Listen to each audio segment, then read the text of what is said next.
Welcome to From the Magazine, a podcast of Holiness Today, where you will hear from our authors and editors about everyday faith. On today's episode, you will hear from Michael Thompson, General Counsel for the Church of the Nazarene, on the 10 Commandments for staying out of legal trouble.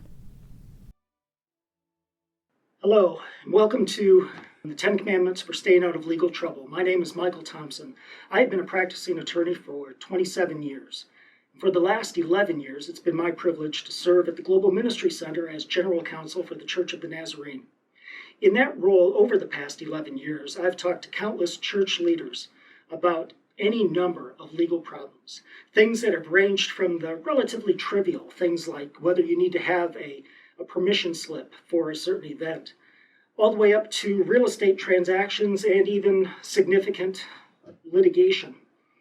Those problems that have come to my attention are far too many to describe. The fact patterns are different in every case. There are different situations in every church. The laws are different in every scenario. So it's impossible to come up with a checklist to tell you how to avoid or how to deal with every one of those problems, but there is something that I have noticed. In going back and analyzing these issues, and doing some accident reconstruction and trying to figure out at what point did the train first start to go off of the tracks, I discovered that there were just a very few issues that seemed to come up. Certain things that showed up time and time again that represented the beginning of the problems that ultimately resulted in legal trouble for our churches. And so over the years, I have started to compile these, and I believe that if I could train church leaders in what these are, how to recognize these warning signs, that it would be able to prevent most of the things that end up coming to my attention. Now, at first, I started to call these suggestions. Then I called them guidelines or principles, but I present them to you today as commandments. These are things that you must obey. That is, if you want to spend your time doing actual ministry, doing the things that God has called you to, actually making Christ-like disciples in the nations. If you want to be doing that and not spending your time having to deal with legal entanglements, then these commandments must be followed. Now, I've got good news for you. There's not very many of them. There are 10. 10 commandments for staying out of legal trouble because, you see, I am not just a lawyer, I'm also a pastor. So 10 commandments, that sounds right to me for a whole bunch of reasons. So there's not a lot. 10 commandments. You can remember them. They are simple. You can memorize the 10 commandments without any difficulty, and they're not complicated principles. And they're not dependent upon the laws of any particular state or country. They are applicable in all situations. But I need to warn you, don't be deceived by their simplicity. They are something that you can't just listen to once. You do have to learn them. You have to memorize them. You have to train on them, put them into practice, and you have to come back and reflect on them regularly, because if you don't, I promise you, the first time a situation comes up where one of these commandments apply, if it's not fresh on your mind, it's human nature, and it is the nature of the pressure that you'll be receiving from people around you to do something that is 180 degrees opposite of what the commandment requires. And the nature of these commandments is such that if you violate one, it's not long before you've violated 2, or 3, or 5, or even all 10.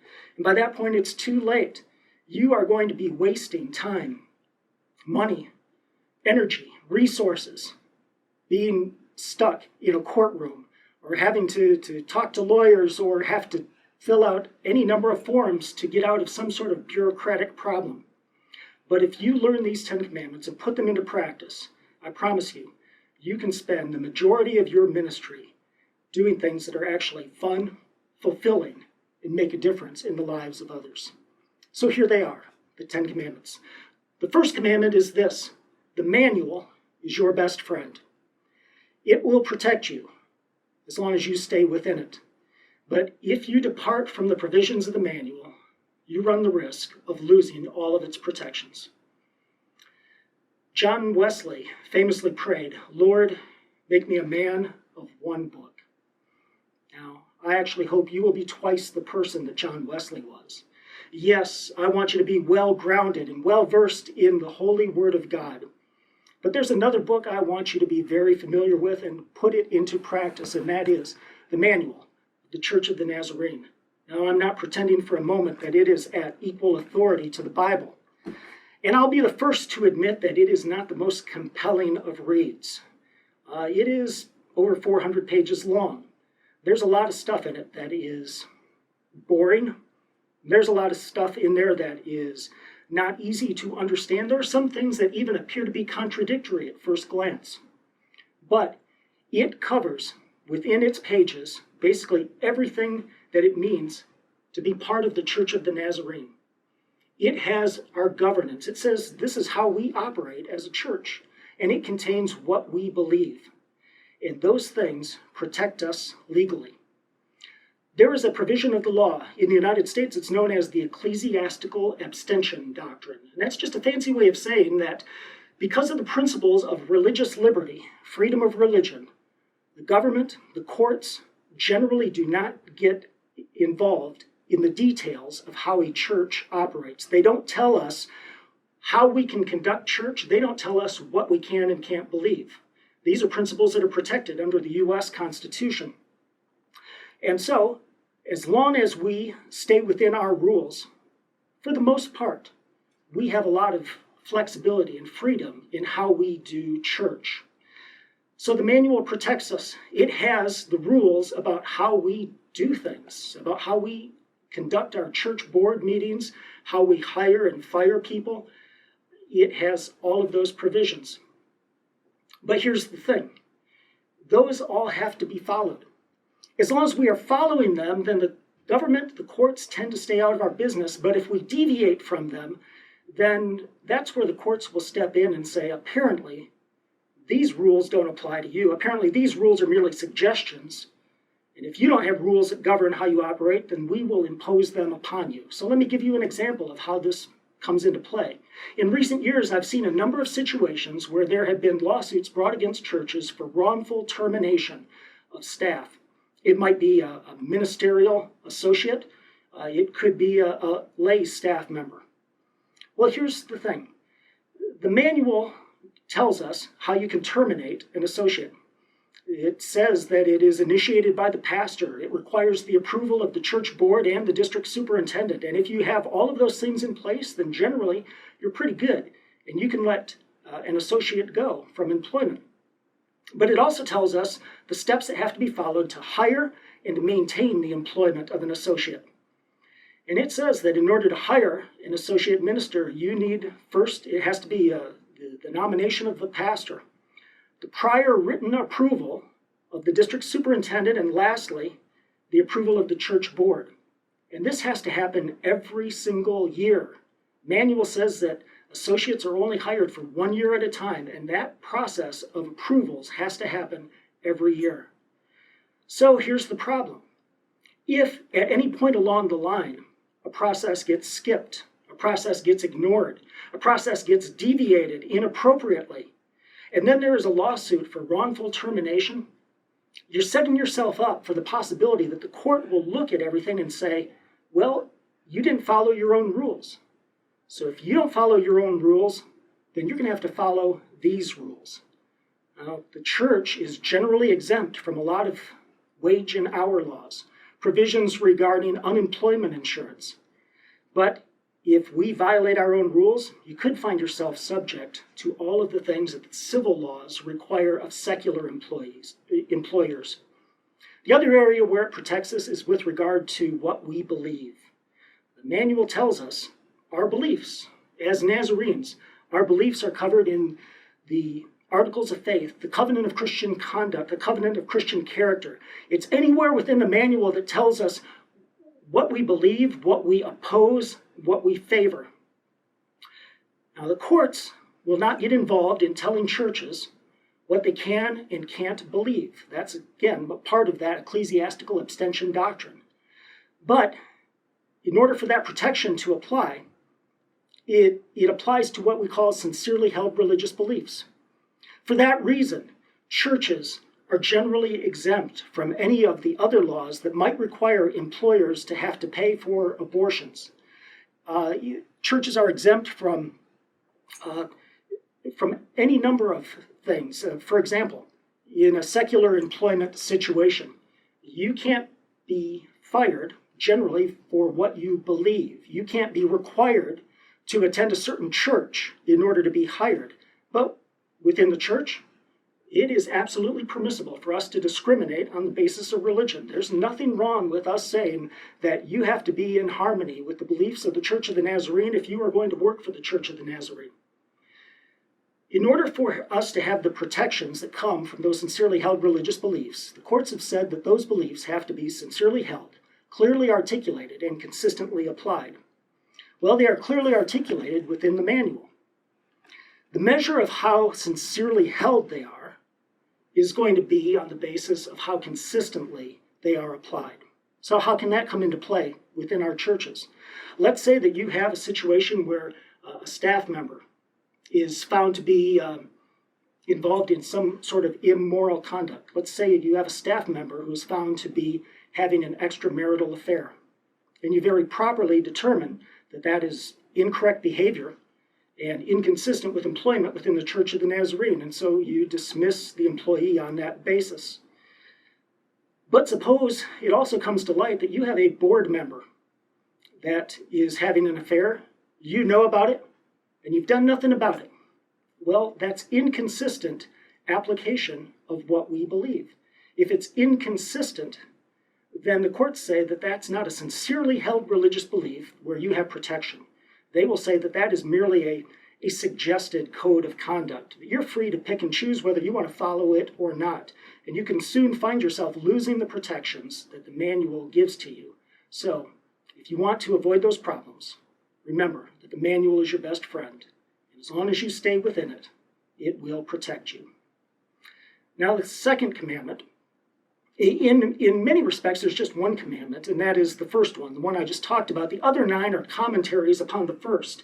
But because everything within the manual is, like I said, it's over 400 pages, I'm going to, over the next 9 commandments, zero in on some of the ones that come up more often than others. So the second commandment is this: you will never be the first person to deal with a particular situation. Therefore, you must always reach out to others to learn from their experiences and to learn from their mistakes. There's something, I don't know if it's peculiar to ministry or what, but we have a tendency to think that we are the first ones to ever encounter a certain situation or the first ones to ever come up with a particular idea. And more often than not, we find ourselves reinventing the wheel needlessly. One of the things that I get calls about a lot is coffee ministries. On a regular basis, I'll get a call from a ministry leader who says, we have this novel idea. It's fantastic. No one has ever thought of this before. This is going to turn the church upside down. What are we going to do? We have created this coffee shop ministry. We are going to set up a coffee shop, and we're going to sell coffee to the community, and we're going to share the gospel at the same time. Revolutionary. No one's ever heard of this before. Well, you're probably thinking, I've heard of this before. Well, so have I. It's not anything new. It's happened all over the world. But for some reason, when it happens, people have a tendency to think it's the first time it's ever occurred. Well, why does it come to my attention? Because inevitably, if it's not done right, the ministry leader ends up getting notified that they're being assessed penalties and interest for unrelated business income tax. Or they found that part or all of their church property has just lost its real estate tax exemption because they're engaging in for-profit activity. Or they find that there's some other issue that has come up, things that they're having to deal with for the first time, but it's not the first time that these have come up within the history of the church. One of the blessings of being part of the Church of the Nazarene is that we are part of a denomination. We are not doing things just as one church. We are doing things as part of a global denomination in 164 world areas. And there may be something that you're dealing with right now. It may be a struggle, a challenge, a crisis, or it may be an opportunity, a new ministry or something. And it may be new to you. It may be the first time it's happened in your particular context. I promise you, there is nothing new under the sun. And so if you have an idea for this novel ministry called a coffee shop ministry, why don't you reach out to others and see if maybe somebody else has had that idea? And if they have, what did they learn from the experience? And you can find out that there are things you can do proactively so you don't have to deal with the legal problems later on. But it's not just a matter of learning from mistakes. It's a matter of learning from the experience. I had one situation where a ministry leader was calling me about a coffee shop ministry, and my memory is that this church had spent something like $200,000 over the past few years to operate this.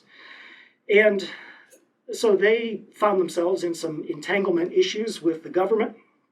And as we were talking about it, I said, when I heard that they had spent that much money, I said, just out of curiosity, can you tell me, how many people have accepted Christ as their Savior as a result of this ministry?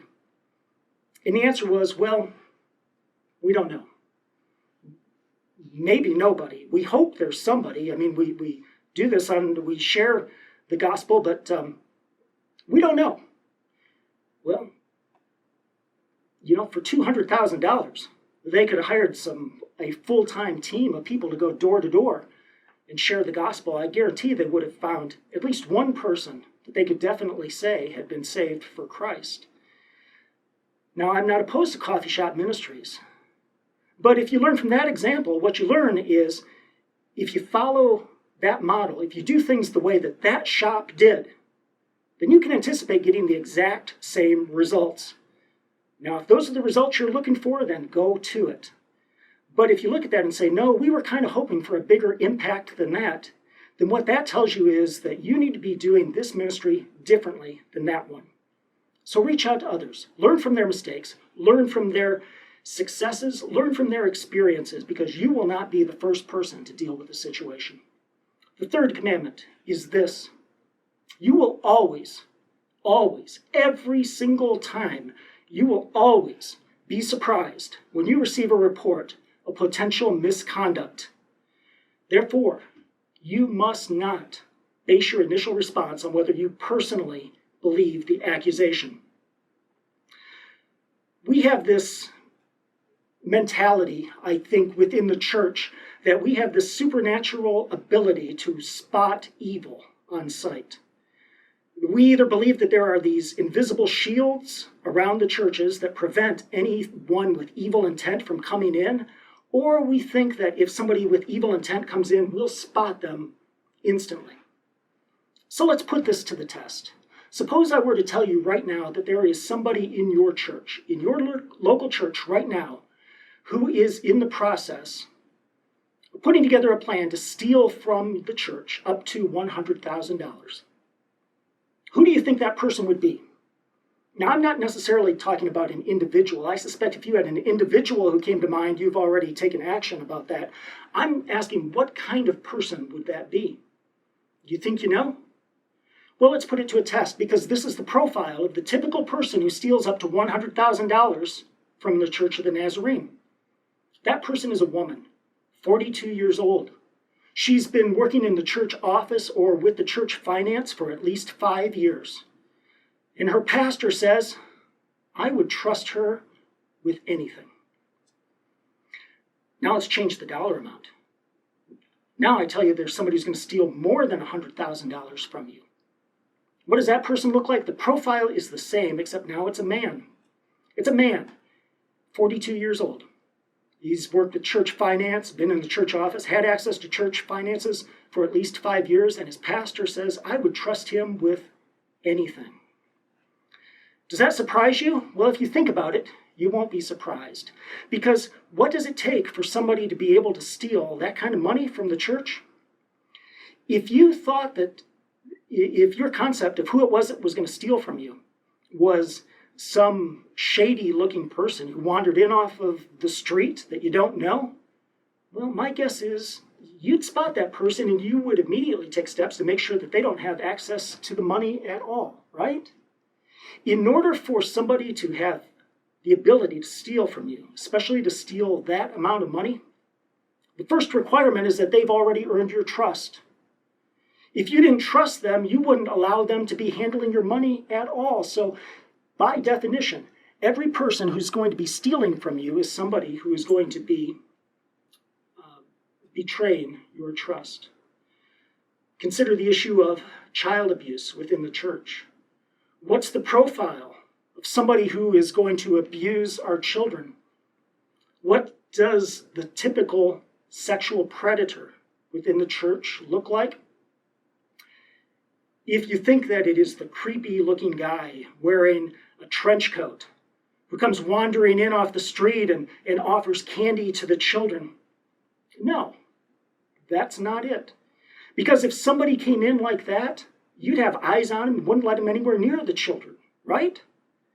In order for anybody to get access to our children, they have to have first convinced us that they are helpful, trustworthy, and kind. They have to have earned our trust. They have to have earned a lot of trust in order to put them in a position where they can betray that trust with regard to our children. So, you're always going to get a surprise. When a report comes in, a potential misconduct, it's not going to make sense to you because it's going to be about somebody who you already trust implicitly. But you can't go with your instincts on this. You can't base your initial reaction on that, and you can't say, well, that's impossible. It wouldn't happen. The manual requires that there are certain things that need to take place when anybody who's in a position of authority receives information that involves potential harm to the church or to individuals. That requires immediate response. It is not based on whether you personally believe it at that moment. It is something that is going to be countercultural. It's going to be against your instincts.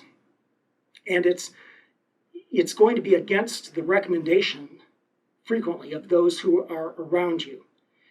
See, we are wired to want to believe that things make sense and that people act with good intentions. And so when we see things or we hear reports about people doing things, we frequently want to find an excuse for it. And we want to chalk it off as saying, well, that was just an example of being stupid. That was just a situation where that person was exercising bad judgment. Well, that brings me to the fourth commandment. And not to put too fine of a point on it, but it's this. Stupidity and bad judgment are conduct unbecoming and require a response. I get the calls from a district superintendent about a pastor, or I'll get a call from a pastor about a member of the staff or the ministry team, and it might be something where very rarely is somebody caught red-handed, but there's these signs, there's indications that something's not quite right. It may be somebody has shown inappropriate boundaries around others.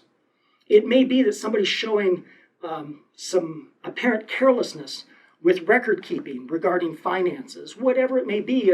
And the person who calls me says, now I don't want to disparage this person's name. I mean, I don't think they're being criminal. I think they're probably just being stupid, probably just exercising bad judgment. And I've heard that so often that I now give the response of saying, I don't know either. I don't know whether the person you're talking about is having an affair. I don't know whether the person is a pedophile. I don't know whether the person is a thief. Maybe they are just stupid. Maybe they are just having bad judgment, but either way, is that the sort of thing that you want within your church? I mean, think about it. Would you want to put on your church website right now in a description about who we are and who your staff is? Do you want to say something that says, please come and enjoy the ministry of our local church because guess what? We have some of the stupidest people on our staff. We have people who exercise horrible judgment with finances and with children. Is that what you want to say? Now, I'm not saying that every act of stupidity or every act of bad judgment requires you to come in with a sledgehammer. I'm not saying that requires in every situation that we pull the credentials of ministers or that we fire staff members or remove people from position. Because any one of us at any given time can be guilty of lapses of judgment. Any one of us can be guilty of lapses of wisdom. But what I am saying is there needs to be a response. And sometimes that response means coming along to somebody and saying, hey, that was a mistake. Now, what are we going to do to make sure you don't do that again? But sometimes that response is going to require a greater investigation and putting boundaries in place and probably discipline. And we can't turn a blind eye to it. So the fourth commandment, stupidity and bad judgment are conduct unbecoming. Fifth commandment. Fifth commandment is never let your leader or your successor be surprised. Now, in many ways, this is like the second commandment. It is a reflection of the fact that we are a connected church, being part of a denomination. But there is great value in being in a system of accountability. And so, if you are a ministry leader within your church, you should always keep your senior pastor informed of what's going on. Pastors, always stay in touch with your district superintendents so that they know what's happening. And district superintendents, please don't let your jurisdictional general superintendent be surprised by anything that's going on. This is for bad stuff, but can I say it's also for good stuff? And if you really want to surprise the daylights out of a ministry leader, call or write him and tell him good news. It's just the nature of the job that we hear about the bad news all the time. But if you really want to surprise and bless your leader, let him know about the good things that are going on in your ministry. There is great value in staying connected and keeping your leader informed. But I also have this provision that says, don't let your successor be surprised. I want you to think about the first 6 months in your current assignment. My guess is there was something that you had to deal with that you really wish someone would have told you about in advance. It may be that there was an unresolved problem that you inherited. Maybe it was an issue with a staff member. Maybe your predecessor was the one who received all the criminal background checks and knew if there was anybody who had a disqualification that would prevent them from serving, but didn't pass along that information upon leaving. Think about the things that you wish you would have known. Now start preparing for what's going to happen when you leave this assignment. Start a file. Things that you want your successor to know. Make them aware. If there's anybody within your church who has a disqualification from being able to serve, make them aware about all of the things that could potentially be issues or things that they should know that will enhance their ministry when they take over after you. Commandment number 6. You must always and immediately report to the proper authorities any reasonable suspicion that a child has been sexually abused. I wish I didn't have to spend much time on this one. The darkest days of my ministry are when I'm dealing with accusations involving misconduct against a child. But let me talk to you with some detail about this one. Let me break it down first. You must always report. The first word is very important. Who has to report? It is you.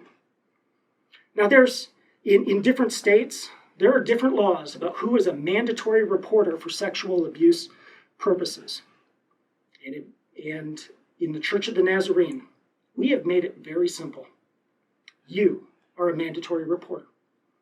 If you are a pastor, if you are an associate, if you're a staff member, a Sunday school teacher, a board member, custodian, Bible school teacher, if you are involved in the Church of the Nazarene at all, you are required to let the proper authorities know when there is a reasonable suspicion that a child has been or is about to be abused. Now, what do I mean by reasonable suspicion? It does not say that you have to have proof beyond a reasonable doubt. It doesn't say that you have to have proof with a preponderance of the evidence. It's a reasonable suspicion. How do you define that? Well, keeping in mind the third commandment that you're always going to be surprised when there is a report of misconduct, you don't base that reasonable suspicion on whether you personally believe the accusation. I think probably the best way of doing this would be to just say if those facts were presented generally to the church, or generally to people from another church who don't know any of the individuals involved? Is it the sort of thing where a reasonable person, hearing those facts and not knowing any of the people, would a reasonable person say, there's nothing to worry about there? Or would a reasonable person say, yeah, that shouldn't be ignored. That needs to be looked into further. If you get to that point where you think, boy, we shouldn't just close the book on this one, that's a reasonable suspicion, and it should be reported. You must immediately report this. What's immediately mean? Immediately means right now. Do not delay. Now, I will grant you an exception. I give you enough of a delay to fulfill the preceding commandments about not letting your ministry leader be surprised, about reaching out to others. That would be fine. But you can't delay on this. It assumes that you can fulfill those other requirements right away. So if you're a staff member or a volunteer within the church and you want to check in with the senior pastor to let him or her know what's going on, fine. But if you're calling the senior pastor and you don't get an immediate response, you hang up and then you pick up the phone and you make the report. If you're calling your district superintendent wanting to get some guidance and you can't get through to your district superintendent, you hang up the phone and then you call and report. It will never be wrong to make a report when you have a reasonable suspicion. The only time it's going to be wrong is if you know flat out that it is false or that it's made up. But you cannot delay. Thankfully, and by the grace of God, the number of actual incidents of children being hurt within the church, by individuals within the church, is in decline, at least within the context of the Church of the Nazarene. We thank God for that, and we pray that it will go ever further. Yet, this continues to be the number one reason why churches and ministry leaders find themselves in court. The number one reason why churches are being sued. And it's not necessarily because there is abuse that is being committed by individuals in the church against children. The litigation comes from failure to report in a timely manner. If you have information, do not delay. It needs to be reported. Now, to whom does it get reported? The proper authorities. Proper authorities are going to be local law enforcement or the 800 number for child abuse protection for your state. I usually recommend that you call the child abuse hotline unless it's something that's taking place right then and there and you know about it. Then local law enforcement would be able to respond most immediately. But if it's a report of a reasonable suspicion, the child abuse hotline is usually the best. And the reason for that is their staff deals with this 24 hours a day.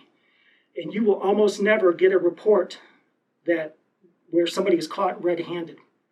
The report that you're going to get is going to be novel to you. It's going to be a gray area. It may be involving a 19-year-old boyfriend and a 16-year-old girlfriend, and you don't know whether that's something that is reportable or not. They deal with that at the abuse protection hotline all the time, and they'll be able to know whether it's something that requires action or not. So you call them. Proper authorities also means within the church. The Church of the Nazarene will not be in the practice of covering up stuff like this. We are not going to just turn a blind eye. We will not pass the problem on to somebody else. And so, consistent with the prior commandments, you pass that on to the proper authorities. You make sure senior pastor knows. In the right circumstances, you let your board know. You let your district superintendent know. We would love to know about it at the Global Ministry Center, at the General Secretary's office, because so often the legal issues involving this can flow up to us and we have to deal with them as well. So you make that immediately known. That's the sixth commandment. Now, the seventh commandment is on the same topic, on child protection. And the seventh commandment is this: that no person who has ever committed the offense of sexual abuse of a child may ever serve in any position within the local church. That means that such individuals may not be credentialed as ministers. They may not preach, cannot teach. They may not serve on the board. They cannot be employees. They can't be on the praise team. They can't be on the custodial staff. It is across the board. Such individuals may serve as parishioners only and as prayer warriors, but with no other responsibilities in the local church. Now, if there's any commandment that I get pushback on, it is this. And I understand the initial reaction because we want to be a church that proclaims forgiveness and grace and the ability of Christ to transform the human heart. And unquestionably, we believe that. That is true. But that does not erase the earthly consequences of certain behavior. And the evil of child abuse has gone on within church circles for far too long. And child abuse throughout our culture is at an epidemic rate. The current numbers tell us that 1 out of every 4 girls will be sexually abused in some form before reaching the age of 18. And 1 out of 13 boys will be sexually abused before becoming an adult. Now think about it in those terms. You, as a pastor, as a ministry leader, are not going to be aware of the vast majority of situations within your congregation, but at any given moment, 1/4 of the women who are in your church come into the church with that experience and possibly have never even come forward and sought healing and reconciliation within their spirit about that. 1 out of 13 men, at least, have had that kind of experience. And they are sitting there and they are watching and they are judging on what the church's response is. And they want to see whether it is a response that is permissive, that is going to set itself up to have this abuse repeated, or is the church very decisively, firmly, and lovingly coming down on the side of making sure that everyone within its walls is safe. Now, I get a lot of pushback, as I said.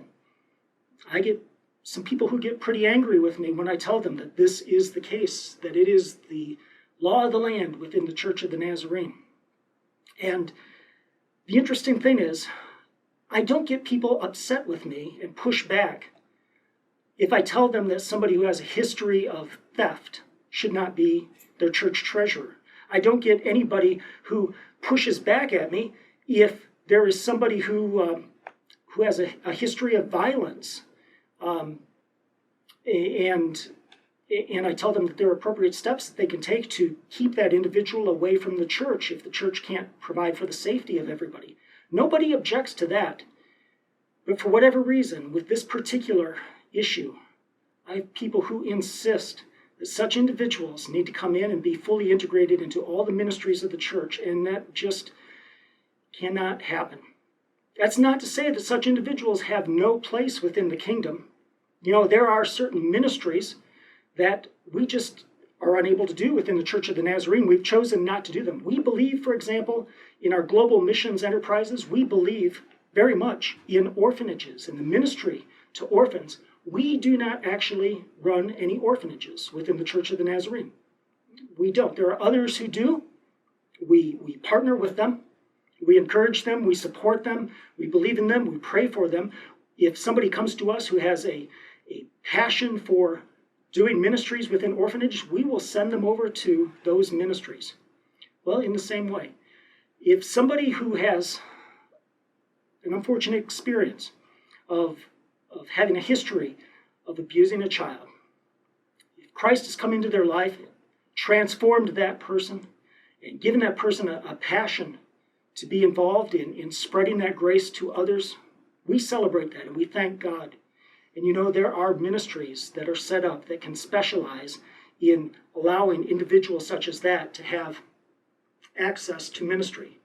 Recovery ministries, ministries that deal specifically with sex offenders, those who are set up to be able to do that. But it's not going to be within the Church of the Nazarene. Usually I will have somebody say, well, in our church, we've set things up where this individual will have no access to children. And usually I hear them say they're going to work in the sound booth, for example.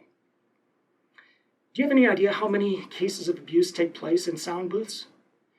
You see, if you don't have any experience in this area, it seems like a sound booth would be a safe place because children generally are not allowed to be there. But from the perspective of a pedophile, that's the perfect place to take a child because it's often a secret. You can close the door. There's lots of lights and gadgets and interesting things that attract the attention of a child, and we have heard so many sad stories of abuse that takes place there. Pastors will say, well, this person, of course, we're not going to let them have any access to children. They're just going to be involved in ministries where there's no children around. Well, that is a challenge.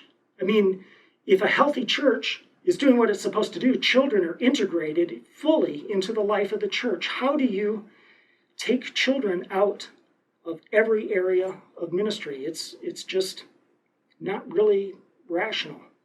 But the fact is, it is just something that we cannot do. Now, I hear so often, but we are a church that believes in love. We are a church that believes in grace, which leads me to the 8th commandment. Extending love and grace should not equate to enabling. Yes, we want to be loving. Yes, we want to be a church of grace. But I don't know about you. When I was growing up, in fact, if I think about it, the first 2 people to ever say, I love you to me, were also the first 2 people to look at me and say, no. There's nothing unloving about telling somebody that they can't do something. We certainly don't think that with regard to other areas of ministry. If I came to you as if you're my ministry leader and say, I feel called to drive the church bus, the church van, to go pick up kids on Sunday mornings. But by the way, I don't have a driver's license. I feel called to it, though. My guess is you're not going to let me do it. The reasons are it's a liability nightmare, and you'd be correct. What if I could prove to you that I'm a very good driver? I might be able to prove to you that I'm the safest driver you have in your church. But I still don't have a driver's license? You're probably still going to tell me, no, you can't do that. Do you think you're being unloving? Do you think you're being ungracious? No, you're simply responding to the fact that there is something in my life that disqualifies me from being able to do this particular thing. So sometimes the most loving thing we can do is tell somebody, no, this is not for you. Certainly not at this time. And that's hard for us sometimes, but it is important that that commandment be followed. 9th commandment, don't neglect corporate matters. I don't know about you, but when I was called into ministry, I didn't give a lot of thought to the business side of the church. I thought that ministry was all about preaching, about calling on the sick and the shut-ins and encouraging people, doing pastoral counseling. I was surprised to find out that as a pastor, I was the CEO of a business. Now, we don't want to think of the church as a business. Let's think about it then as an organization. There are things that have to happen for that organization to exist and for it to exist legally. The manual says that everywhere that local law permits, local churches must be incorporated. They have to be. And if they're not, you're in violation of the manual. And if you're not, then you subject not only the church board, but in many cases the members of the entire church to personal liability for anything that happens against the church, for any indebtedness against the church. So the church has to be incorporated, and there are things that have to happen for that corporation to remain valid. There's reports that have to be filed, sometimes every year, sometimes every other year, depending on the situation. There are forms that have to be filled out. There are payroll taxes. There are any number of things that have to take place. And the pastor, as the CEO, is responsible to make sure that those things happen, and in partnership with the church board to make provisions for all of it. Don't overlook it. Don't neglect the need to keep those records up to date. And part of corporate matters means taking proper care of the finances. That means proper accountability. The manual says that every year there should be a proper financial review or an audit if you're able to. Don't neglect that. Don't overlook it. It's something that it's easy for us to want to ignore it because we want to trust everybody. But we are in a system here that thrives under accountability. And it can be derailed when we ignore any of it. And then that brings us to the 10th commandment. And I'll tell you right now, I'm not really happy with the way I've got the wording on this. If you have a suggestion on a better way to say it, let me know. But for now, this is the 10th commandment. Lone rangers and mavericks must not be given platform, but they must be lovingly, yet firmly, corrected and reeled in. Now, what do I mean by a lone ranger or a maverick? I am not talking about those who have an entrepreneurial spirit, who think outside the box, who are looking for new and innovative ways to do ministry, because we all need to do that, and we are blessed by those who have that giftedness. No, when I'm talking about a lone ranger or a maverick, I'm talking about those people who operate on the margins, those who don't really want the rules to apply to them, and you can usually spot them in this way. First of all, they tend to be in violation of almost all of the prior commandments. But you can spot them because they tend to be involved with churches that sort of boast about the fact and take pride in the fact that nobody knows that they are associated with the Church of the Nazarene. Lone Rangers and Mavericks don't show up at district events. They don't have accountability. They are the ones who you're always having to wonder, are they crossing a line? Have they gone too far? Are they really part of us? Now, the temptation is to try to win their approval and win them back into the fold, so we invite them to speak at events. We give them opportunities to write. We promote the ministries that they're doing under the theory that we will make them into allies and bring them back to be full supporters. And that doesn't work. It just doesn't. Of all the situations I've dealt with, where churches ended up trying to leave the denomination, where there are problems with serious breakdowns in structure, invariably, those are situations where you have these individuals who felt like the rules didn't apply to them. Oh, if they were in trouble, they were quick to reach out and they needed the district's help, but otherwise they wanted to be left alone. And we win nothing by trying to win them back by giving them more platform. What we do is we feed the monster. We give them more power, more opportunity, more influence, and then when it is time to pull them back in, that monster may have grown too big for you to handle.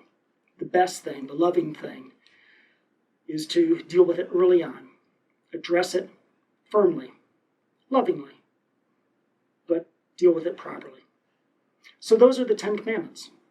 Again, simple to understand. There's not too many. But I encourage you, memorize them, learn them, write them down, tie them around your forehead so that they are always before you. These things may not save you from being in all legal trouble, but if you do find yourself dealing with an issue, as long as you're adhering to these commandments, you'll find that getting out of those problems requires a minimal amount of effort. Violate any of them, and you run the risk of spending all your days dealing with stuff that ultimately has no eternal kingdom purpose. Thank you. Thank you for your help in keeping the Church of the Nazarene on mission. Thank you for your help in making Christ-like disciples in the nations. Thank you for listening to the Holiness Today podcast. If you enjoyed this production and wish to hear more, visit holinesstoday.org/podcast or find us on Spotify, Apple, and Google Podcasts.